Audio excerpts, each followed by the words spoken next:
जय जिनेंद्र। मी सौ आरती अमित जवंजा, सहशिक्षिका रत्नात्रय शिक्षण संस्था। आज आपण दशलक्षण पर्व आपल्या संस्थेमध्ये साजरे करत आहोत। ते मोठ्या आनंदात आणि उत्साहात गेली 14 वर्ष आपण साजरे करत आहोत। याही वर्षी हे दशलक्षण पर्व अतिशय आनंदात आणि उत्साहात साजरे करत आहोत। आजचा 10वा दिवस दशलक्षण पर्वातील। आजचा धर्म उत्तम ब्रह्मचर्य। सुरुवातीला आपण ब्रह्मचर्य याचा अर्थ समजून घेऊयात। ब्रह्मचर्य यामध्ये ब्रह्म या शब्दाचा अर्थ आत्मा असा आहे आणि चर्य या शब्दाचा अर्थ पाळणे असा आहे।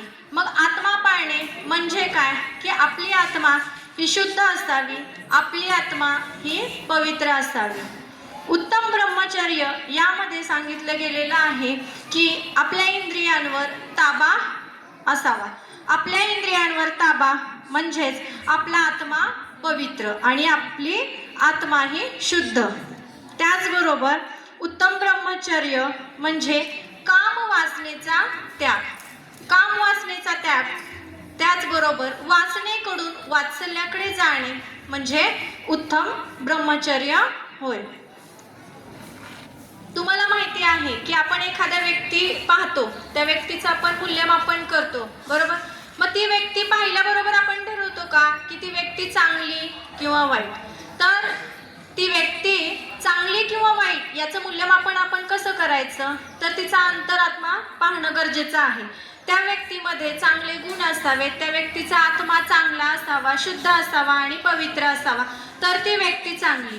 जर तिच्या बाह्यांगावरून जर आपण तिचं मूल्यमापन केलं तर ते चुकीचं ठरणार आहे। याचबरोबर अजून एक उदाहरण तुम्हाला देते। पेन पेन ही वस्तू अतिशय छोटी आहे, ती आपण वापरतो आपल्या दैनंदिन जीवनामध्ये, बरोबर? मग पेन तुम्ही ज्यावेळेस खरेदी करता त्यावेळेस कसं खरेदी करता? पेनाचे अनेक प्रकार आहेत, बॉल पेन आहे, जेल पेन आहे, शाई पेन आहे, बरोबर? मग ज्या पेनाने आपलं अक्षर चांगलं येतं तो पेन आपण खरेदी करतो, बरोबर? मग का त्याचं बाह्य अंग पाहतो की तो दिसायला चांगला आहे म्हणून तो पेन खरेदी करतो? तर असं होत नाही। तो पेन काय आहे, त्याचं अक्षर चांगलं येणारच आपण पेन खरेदी करतो, म्हणजे अंतरंग। साधी गोष्ट बघितली पेनाची आपण की पेन खरेदी करताना सुद्धा आपण त्याचा अंतरंग पाहतो। मग एखादी व्यक्ती जरी असली तरी तिचा आत्मा पाहणं गरजेचं आहे आणि उत्तम ब्रह्मचर्यामध्ये हेच सांगितलेलं आहे की त्या व्यक्तीचा आत्मा हा शुद्ध हवा आणि पवित्र।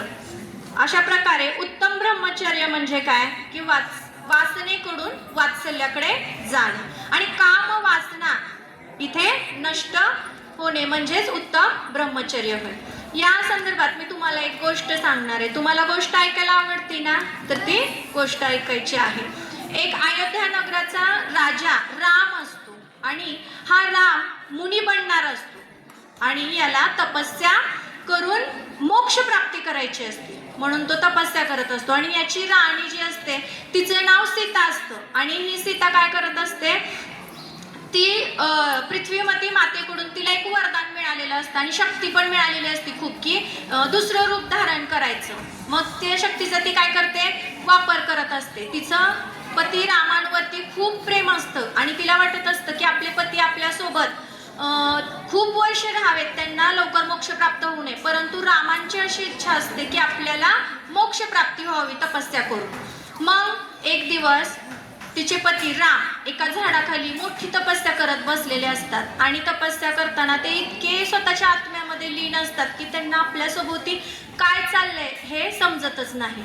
आणि मग ते तपस्या करतात, ध्यान करतात, खूप शांततेने त्यांचं ते चाललेलं असतं आणि हे सगळं त्यांची पत्नी सीता पाहत असते। आता त्यांच्या पत्नीकडे वरदान शक्ती खूप असते की दुसरं रूप धारण करायचं। आता तिच्या मनामध्ये काय येतं की माझे पती यांनी जर तपस्या केली त्यांना मोक्ष प्राप्ती होणार, ते इथून निघून जाणार, मग मी त्यांच्याबरोबर वेळ घालवू शकणार नाही, मला त्यांच्यासोबत राहायचे। मग ती त्यांची तपस्या काय करते, भंग करण्याचा प्रयत्न करते। मग तिच्या मनात अनेक वाईट विचार येतात त्यांची तपस्या भंग करण्यासाठी। मग सीता काय करते, त्यांच्यापाशी जाते।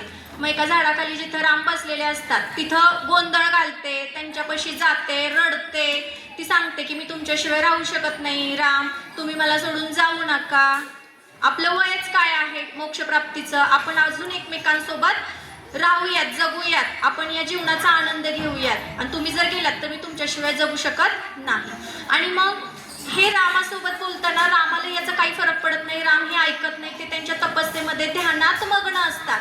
मग सीता काय करते की आता हे राम ऐकत नाही, आता काय करावं लागेल, काहीतरी दुसरा उपाय करावा लागेल.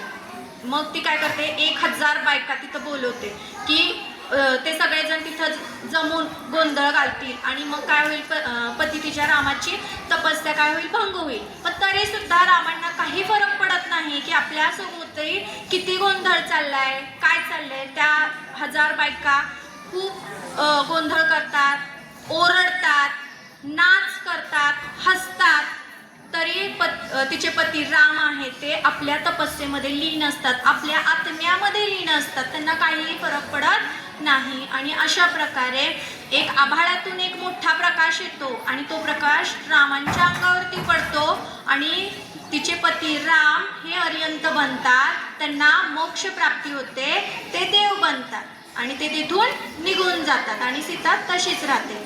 मग या कथेतून आपण काय शिकलो की उत्तम ब्रह्मचर्य म्हणजे काय, की येथे वासना नव्हे तर वात्सल्य असलं पाहिजे. त्याचबरोबर कुठल्याही व्यक्तीची आत्मा ही शुद्ध आणि पवित्र असली पाहिजे. यालाच उत्तम ब्रह्मचर्य म्हणतात. धन्यवाद.